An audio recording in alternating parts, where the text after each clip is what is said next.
सुप्रभात। मोहमाया ही आध्यात्मिक उन्नति की बाधा है। यह हमारी आज की आध्यात्मिक चर्चा का विषय। मोहमाया ही आध्यात्मिक उन्नति की बाधा है।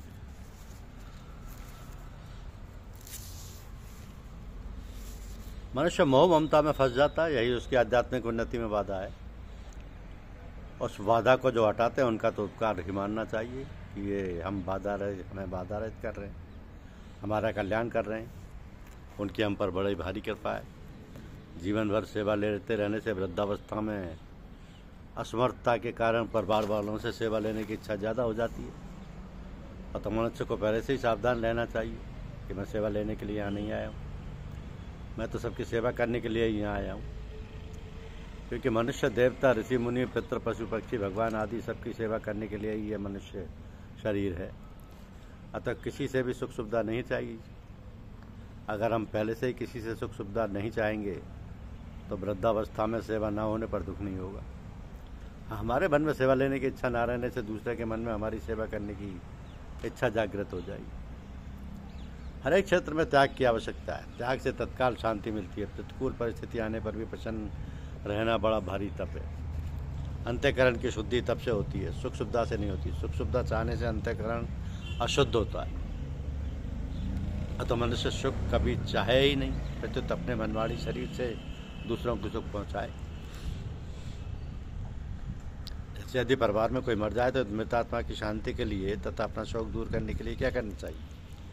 मृतात्मा के लिए विधिवत नारायण बलि, श्राद्ध, तर्पण आदि करना चाहिए। जब जब उसकी याद आए तब तक उसको भगवान के चरणों में देखना चाहिए। उसके निमित्त गीता पाठ, भगवत सप्ताह, श्री रामचरितमानस का नवनारायण नाम जप, कीर्तन आदि करने चाहिए। उसके निमित्त गरीब बालकों को मिठाई बांटनी चाहिए। मिठाई मिलने से बालक प्रसन्न हो जाते हैं। उनकी प्रसन्नता से मृतात्मा को भी शांति मिलती है और खुद को भी। सत्संग, कथा, कीर्तन, मंदिर, तीर्थ आदि में जाने के विषय में शोक नहीं रखना चाहिए, प्रत्युत वहाँ जरूर जाना चाहिए। इनमें भी सत्संग की विशेष महिमा है, क्योंकि सत्संग से सब प्रकार का शोक दूर हो जाता है। परिवार के बड़ू बूढ़ों के साथ कैसा व्यवहार करना चाहिए? बड़ों को सुख आराम देना, उनकी सेवा करना, उनको बड़प्पन देना, उनका आदर करना, उनकी आज्ञा का पालन करना, उनके शासन में रहना, ये छोटों का कर्तव्य है। परंतु ये खुद बड़ों का कर्तव्य नहीं है। अर्थात हम बड़े हैं, पूजनीय, आदरणीय ऐसा मानना बड़ों का काम नहीं है। कारण कि ऐसा भाव रहने से दूसरों के हृदय में उनके प्रति आदर भाव कम होता है और आगे चलकर उनका निरादर होने लगता है। अतः बड़ों का भाव तो सबको पालन पोषण करने का, कष्ट सहने का, छोटों को सुख सुविधा देने का ही होना चाहिए। छोटों और बड़ों को इस प्रकार भाव होने से संपूर्ण परिवार एवं समाज सुखी होता है। विधवा स्त्री के साथ सास ससुर, माता पिता आदि का कैसा व्यवहार होना चाहिए? बहू अथवा बेटी विधवा हो जाए तो सास ससुर, माता पिता आदि को उसका हृदय से आदर करना चाहिए और बाहर से रक्षा एवं शासन करना चाहिए, जिससे वह बिगड़ न जाए। तात्पर्य है कि उसका हित चाहते हुए उसके साथ ऐसा बर्ताव करना चाहिए जैसे वो दुखी भी ना हो और उसके आचरण भी ना बिगड़े। बहू अथवा बेटी के विधवा होने पर सास और माँ को चाहिए कि वे अपना जीवन सादगी से बिताएं। गहने, कपड़े, भोजन आदि को भोग बुद्धि से सेवन न करें, प्रत्युत निर्वाह मात्र करें। ऐसा करने से बहू और बेटी का सुधार होगा। कारण कि सास और माँ भोग भोगेंगी तो उसका असर बहू और बेटी पर अच्छा नहीं पड़ेगा। यदि सास और माँ संयम रखेंगी तो उसका असर बहू और बेटी पर भी अच्छा पड़ेगा, जिससे उनका जीवन सुधरेगा। तो सास और माँ को यही विचार करना चाहिए कि अभी इस अवस्था में हम संयम नहीं करेंगी तो फिर कब संयम करेंगे। संसार में संयमी और त्यागी की महिमा है, भोगी और संग्रही की नहीं। विधवा स्त्री के साथ भाई और भौजाइयों का कैसा व्यवहार होना चाहिए? भाई और भौजाइयों का विधवा का हृदय से आदर करना चाहिए। भाई और भौजाइयों को उसका तिरस्कार नहीं करना चाहिए। उसके चरित्र और भावों की रक्षा करते हुए उसके साथ आदर का बर्ताव करना चाहिए। उसके हित की दृष्टि से उस पर शासन और प्यार दोनों ही करना चाहिए। माता पिता को कन्या के घर का अन्न खाना चाहिए नहीं। माता पिता ने कन्या का दान कर दिया तो वह उस घर की मालकिन बन गई और माता पिता को उसके घर का अन्न लेने का अधिकार नहीं है। दान की हुई वस्तु पर दाता का अधिकार नहीं रहता। हमने एक कथा सुनी है कि बरसाने के एक चमार सुबह किसी काम के लिए नंदगांव गया। वहीं दोपहर हो गई, कुछ खाया पिया नहीं था, प्यास लगी थी, पर बेटी के गांव का जल कैसे पिया जाए? क्योंकि बरसाने के लोग राधा जी को अपनी कन्या मानते। हमारे यहाँ विश्वभानु जी ने यह कन्या दी है, ऐसा सोचकर उसने वहाँ का जल नहीं पिया और बरसाने के लिए चल दिया। चलते चलते वह प्यास के कारण रास्ते में गिर पड़ा उस समय राधा जी उस समय की कन्या का रूप धारण करके उसके पास आई और बोली कि पिताजी, मैं आपके लिए जल लाई हूँ, पी लो। चमार ने कहा कि बेटी, मैं अभी नंदगांव की सीमा में ही हूँ और तो मैं यहाँ का पानी नहीं पी सकता। राधा जी ने कहा कि पिताजी, मैं तो बरसाने का जल लाई हूँ। उसने वह जल पी लिया और कहा कि बेटी, अब तुम जाओ, मैं आता हूँ। राधा जी चली गई। चमार अपने घर पहुँचा तो उसने अपनी बेटी को गोद में लेकर कहा कि बेटी, तुमने जल पिलाकर मेरे प्राण बचा लिए।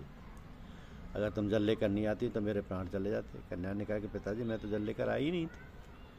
तब चमार समझ गया कि राधा जी ही मेरी कन्या का रूप धारण करके जल पिलाने आई थी। तात्पर्य है कि पहले लोग अपनी बेटी को गांव का भी अन्न जल नहीं लेते थे।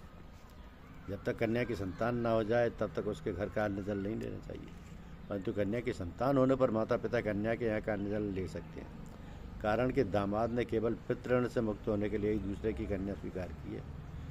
उससे संतान होने पर दामाद पितृण से मुक्त हो जाता है, अतः कन्या पर माँ बाप का अधिकार हो जाता है। तभी तो दोहित्र अपने नाना नानी का श्राद्ध तर्पण करता है, उनको पिंड पानी देता है और परलोक में नाना नानी अपने दोहित्र के द्वारा किया हुआ श्राद्ध तर्पण पिंड पानी स्वीकार भी करते हैं। यदि कन्या की संतान पुत्री हो, पुत्र ना हो, तो भी उसके घर का अन्न जल ले सकते हैं, क्योंकि संतान होने से कन्यादान सफल हो जाता है। माता पिता और पुत्र पुत्री का आपस में कैसा व्यवहार होना चाहिए?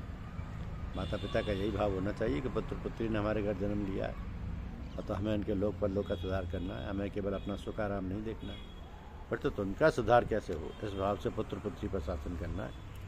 उनको अच्छी शिक्षा देनी है और समय पर ताड़ना भी करनी पड़े तो वह भी उनके हित के लिए करनी है। तो पुत्र पुत्री का यही भाव होना चाहिए कि जिस शरीर से हम परमात्मा की प्राप्ति कर सकते हैं, महान आनंद की प्राप्ति कर सकते हैं, वो शरीर हमें माँ बाप से मिला है। तो हमारे द्वारा इनको कभी दुख ना हो, हमारे कारण इनको अपयश ना हो, हमारे ऐसे आचरण हो जिनसे लोगों में इनका आदर सम्मान बढ़े। हम तीर्थ व्रत आदि जो कुछ शुभ कर्म करें उनका फल पुण्य माता पिता को ही मिले, ऐसे भाव से आपस में प्रेम बढ़ेगा। वर्तमान में परिवार सुखी होगा और भविष्य में सबका कल्याण होगा। तो पति और पत्नी का आपस में कैसा व्यवहार होना चाहिए? पति का यही भाव रहना चाहिए कि वह अपने माता पिता भाई आदि सबको छोड़कर मेरे पास आइए। तो उसने कितना बड़ा त्याग किया है, अतः उसको किसी तरह का कष्ट ना हो, शरीर निर्वाह के लिए उसको रोटी कपड़े स्थान आदि की कमी ना हो, मेरी अपेक्षा इसको ज़्यादा सुख मिले। ऐसा भाव रखने के साथ साथ उसका पतिव्रत धर्म का भी ख्याल रखना चाहिए, जिससे वह अच्छा खल ना बने और उसका कल्याण हो जाए। तो पत्नी का यही भाव रहना चाहिए कि मैं अपने गोत्र और सब कुटुम्बी आदि का त्याग करके इनके पास आई हूँ। तो समुद्र लांघकर अब किनारे आकर मैं डूब न जाऊँ, अर्थात मैं इतना त्याग करके आई हूँ तो मेरे कारण इनको दुख ना हो, इनका अपमान निंदा तिरस्कार ना हो। अगर मेरे कारण इनकी निंदा आदि होगी तो बड़ी अनुचित बात हो जाएगी। मैं चाहे जितना ही कष्ट पालूँ और इनको किंचित मात्र भी कष्ट ना हो। इस तरह वे अपने सुखाराम का त्याग करके पति के सुखाराम का ख्याल रखें और उनके लोग पर लोग कैसे सुधरे इसका ख्याल रखें। धन्यवाद। यूट्यूब चैनल को लाइक और सब्सक्राइब अवश्य कीजिए। शुक्रिया।